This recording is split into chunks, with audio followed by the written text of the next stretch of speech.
नमस्कार प्रणाम भोजपुरिया भैया लोग और सब बताएं कैसे बानी रउआ सब है। उम्मीद करता नहीं रउआ सब ठीक ठाक होखो भैया और हमहू ठीक बानी। तो स्वागत बाटे आप सबके राइटर विजय बागी के चैनल पर। और आज उपस्थित बानी भैया रउआ सबके बीच में लेके फगुनहट स्पेशल गीत और बहुत बढ़िया गीत के रचना कैले बानी। दिल से बताओ नहीं भैया कि अगर नया म्यूजिक बनवा के बढ़िया से गायकी कर देता नहीं तो गाना 100% बच जाए भैया। तो चलिए देर ना करते हुए मैटर के शुरुआत कर जा कि कैसे गीत के गावे के बा, का एक और धुन बा, का लय बा। लेकिन वीडियो स्टार्ट कर से पहले भैया एगो बात बतावल चाहब।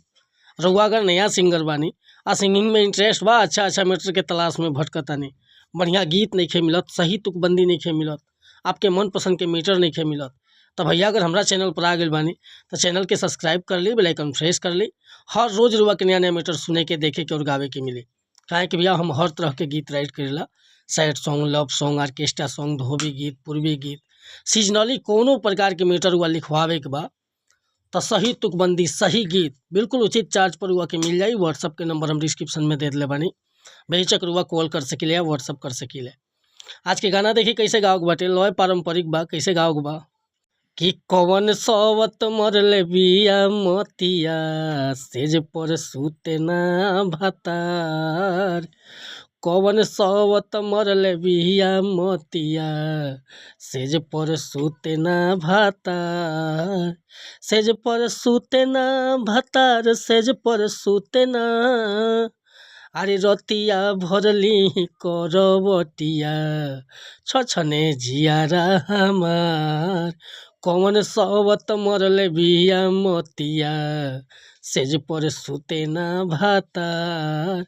कौन सवत मरले बिया मतिया, हे सेज पर सुते ना भातार। कौन सवत मरले बिया मतिया, सेज पर सुते ना भातार। कौन सवत मरले बिया मतिया। तो भैया हमसे गाँव में कोनो त्रुटि भइल तो क्षमा चाहतनी। रउआ एकरा के बढ़िया से उठा के गा सकतानी, उहो लाइव म्यूजिक पर कोरस करवा के मजा आ जाई। अगर ये मीटर पसंद बा, फुल गीत लिखवावे के चाहतानी तो बिल्कुल उचित चार्ज पर गाना रुआ के व्हाट्सअप के जरिए मिल जाई। व्हाट्सअप के नंबर बा हमार 8874473128। कोनो प्रकार के मीटर लिखवावे खतरा चाहे नया म्यूजिक बनवावे खतरा, बेहिचक रुआ संपर्क कर सकतानी भैया। वीडियो पसंद आले तो एगो लाइक करब, कमेंट करब। आ चैनल पर पहली बार लोग हैं तो भैया चैनल के सब्सक्राइब कर ले। मिलत नहीं फिर से अगला वीडियो में, तब तक अनुमति चाहता नहीं। नमस्कार प्रणाम धन्यवाद भैया। जय हिंद, जय भारत, जय भोजपुरी समाज।